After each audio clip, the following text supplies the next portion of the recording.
बोलिए गोपाल कृष्ण भगवान की जय। पुराण पुरुषोत्तम भगवान की जय। अधिक मास 29वां दिवस 29वें अध्याय की आज कथा को हम श्रवण करेंगे। भगवान के यहाँ दीप प्रज्वलित कर ले, पंचोपचार पूजन करें, तुलसी दल सहित नैवेद्य भगवान को अर्पण करें, संकल्प की सुपारी गंधाक्षत अपने पास रखें। बोलिए पुराण पुरुषोत्तम भगवान की जय। श्री भगवान नारायण नारद जी से सूत जी सोनकादिक ऋषियों से कहते हैं, हे ऋषियों, पहले के कथा प्रसंग में राजा दृढ़धनवा अपने राज्य का कार्यभार ज्येष्ठ पुत्र पर सौंपकर पत्नी के सहित तपोवन में गंगा जी के किनारे कुटिया बनाकर रहने लगे। गंगा जी में त्रिकाल स्नान करना, नित्य नैमित्तिक कर्मों के साथ भगवत भजन और आराधना करना, कंद मूल फल जो भी तपोवन में प्राप्त होते उनको खाकर और गंगा जल पीकर रहना, यही उनकी दिनचर्या थी। रानी भी पति की सेवा में रहकर पति को प्रत्येक कर्म में सहयोग देना, यही उस साध्वी का कर्म था। इस प्रकार तपोवन में रहकर भगवान नाम स्मरण करते हुए अनेक समय व्यतीत हो गया। पुरुषोत्तम मास आने पर राजा व रानी दोनों निराहार रहकर सिर्फ गंगा जल पीकर एक पैर के अंगूठे के आधार पर खड़े होकर दोनों हाथ ऊपर करके भगवान पुरुषोत्तम के नाम का जप करते हुए संपूर्ण मास को भक्ति से परिपूर्ण होकर व्यतीत किया। रानी भी पति का अनुसरण करती रही। इस प्रकार अधिक मास का अनुष्ठान परिपूर्ण होने पर आकाश से दिव्य विमान आया। उस विमान से कांति निकलकर चारों ओर प्रकाश हो रहा था। सोने की घंटियां, रत्नों और मोतियों की झालर बंधी हुई थी।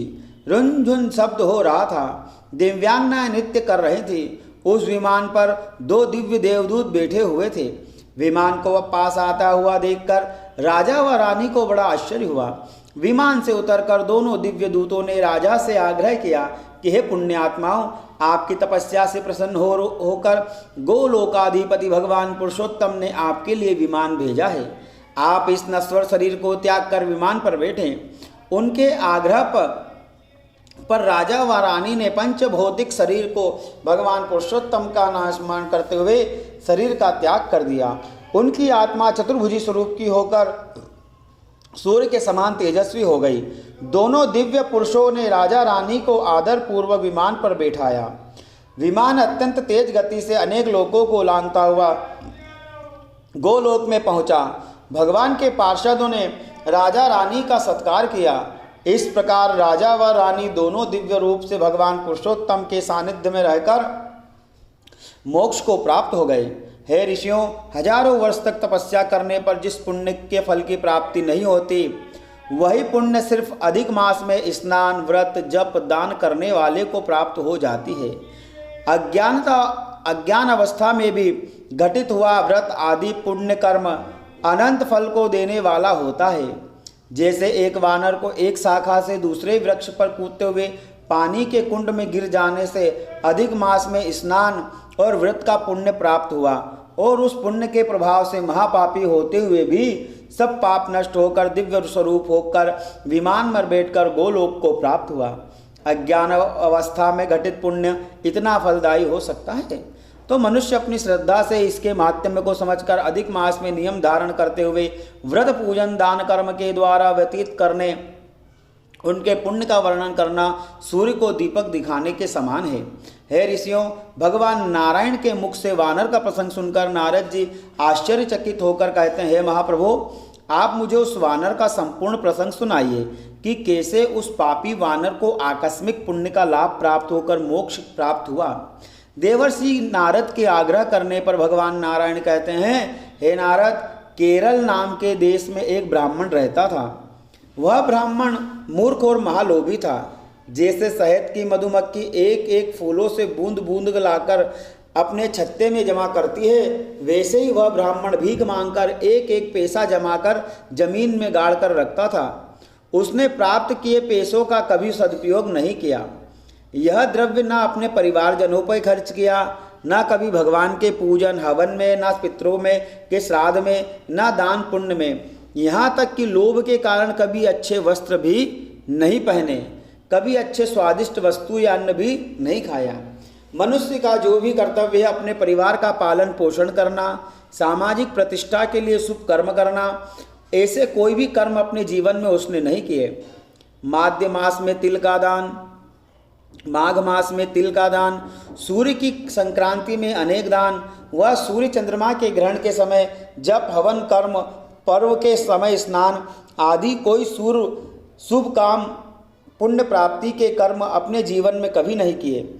उसके कर्मों के कारण समाज और परिवार के लोग उसको धिक्कारते, निंदा करते, फिर भी वह किसी की परवाह ना करके अपने स्वभाव के अनुसार धन को जमीन में गाड़ कर रखना, कैसा भी वर्षा या ठंड का मौसम हो, फटे चिथड़े वस्त्र पहनकर गुजारा करना, यही उसका नित्य कर्म था। उसके पिता का रखा हुआ नाम चित्र शर्मा था, परंतु उसके व्यवहार और कर्म को देखकर लोगों ने उसका नाम कदरयू रख दिया। सभी जगह लोग कदरयू नाम से पुकारने व जानने लगे। तिरस्कार करने से उसने अपने परिवार को त्याग कर अलग रहने लगा। उसका नित्य नियम था प्रातः काल से ही भिक्षा मांगने निकलना, रास्ते में जो भी मिले दीन वाणी से आंखों में से आंसू बहाते हुए, अपने शरीर की हालत दिखाते हुए प्रार्थना करते हुए भिक्षा मांगना। इस प्रकार अपने नगर के अलावा अनेक नगर में वह भिक्षा मांगता रह फिरता। जब जन समुदाय में कदरयू के स्वभाव और कंजूसी का प्रचार हो गया तो सभी लोग उसको धिक्कारने लगे और भिक्षा देना बंद कर दिया। भिक्षा ना मिलने से कदरयू का मन बड़ा बेचैन होने लगा। रात दिन चिंताग्रस्त होकर सोचता था कि मैं अब क्या करूं, कहाँ जाऊं, कैसे धन प्राप्ति हो। अचानक उसको याद आया कि मेरा बचपन का एक मित्र माली है, गांव से कुछ दूर उसका बगीचा है, वही वहाँ रहता है, उसके पास जाना चाहिए। ऐसा सोचकर वह जाने का निश्चय किया। माली हमेशा बगीचे में रहता, गांव की और कदरयू की बातों से अनभिज्ञ था। कदरयू बगीचे में जाकर मित्र माली से बड़े प्रेम से मिला और आंखों से पानी बहाते हुए अपनी गरीबी का बखान करते हुए सहायता की भीख मांगने लगा। हे मित्र, मैं अपने दुर्भाग्य का वर्णन कैसे करूं, मैं बड़ा दुखी हूँ, क्या करूं कुछ समझ नहीं आता। ग्रामवासी सब मेरा तिरस्कार करते, कोई भिक्षा नहीं देता। मैंने नगर का त्याग कर दिया, जहाँ जीवन यापन नहीं होता, ऐसे नगर में रहकर क्या फायदा।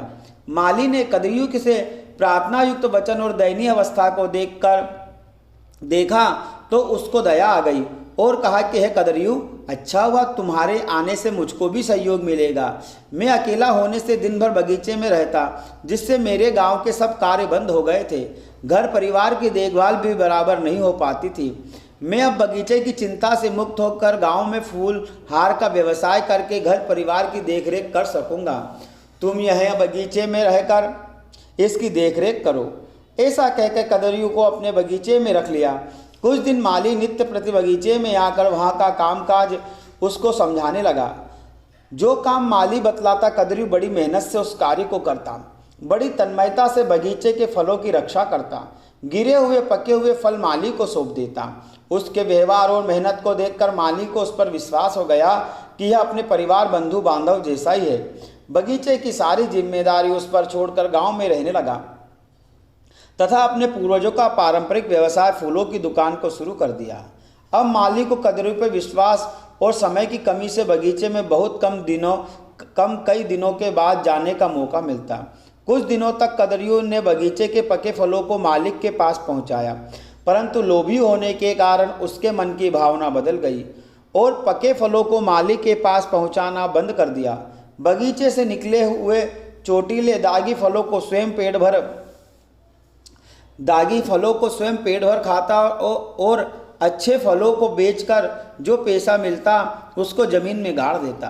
कई दिनों तक फल न पहुंचने से माली एक दिन समय निकालकर बगीचे में पहुंचकर कदरयू से फल न लाने के विषय में पूछने लगा।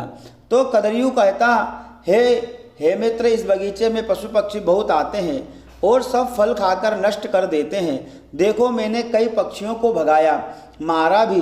देखो, उनके पंख और शरीर का मांस पड़ा हुआ है। यहाँ तो मेरे खाने के लिए भी फल नहीं मिलते, तो मैं कैसे किसी तरह गांव से अन्न की भिक्षा मांगकर अपना गुजारा करके तुम्हारे बगीचे की देखभाल करता हूँ। पक्षियों के मरे हुए शरीर, मांस, पंख आदि देखकर माली को कदरयू की बातों पर विश्वास हो गया। गांव में माली का व्यवसाय अच्छा होने से आमदनी खूब बढ़ गई थी। इस कारण बगीचे के विषय में उसको चिंता न थी। माली गांव वापस चला गया और अपने व्यवसाय में लग गया। इधर कदरियु पहले से भी अधिक फलों की चोरी करके बेचता और प्राप्त किए धन को जमीन में गाड़ देता। इस प्रकार कई वर्षों तक यही क्रम चलता रहा। कदरियु की आयु का अंतिम समय आ गया। एक दिन कदरियु मृत्यु को प्राप्त हो गया। मृत्यु के समय यमदूतों ने उसकी जीवात्मा को रस्सी से बांधकर यमपुरी ले चले।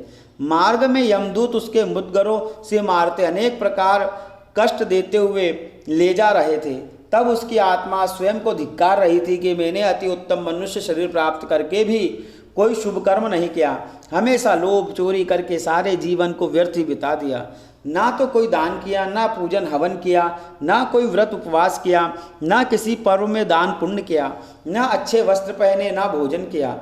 जमीन में गाड़ा हुआ धन वहीं गड़ा रह गया। बैंक में जमा धन वहीं एफडी बन के पड़ा रहा। उसका भी कोई उपयोग मैं नहीं कर पाया। बोले गोपाल कृष्ण भगवान की जय। यहाँ 29वें अध्याय की कथा संपूर्ण होती है। संकल्प की सुपारी भगवान को अर्पण कर दें। तत्सत्पुरुषोत्तमाय नमः। जो प्रसाद आपने अर्पण किया है उसे सभी भक्तों में वितरित कर दें। चैनल को लाइक कमेंट शेयर सब्सक्राइब अवश्य करें। बोलिए पुरुषोत्तम भगवान की जय।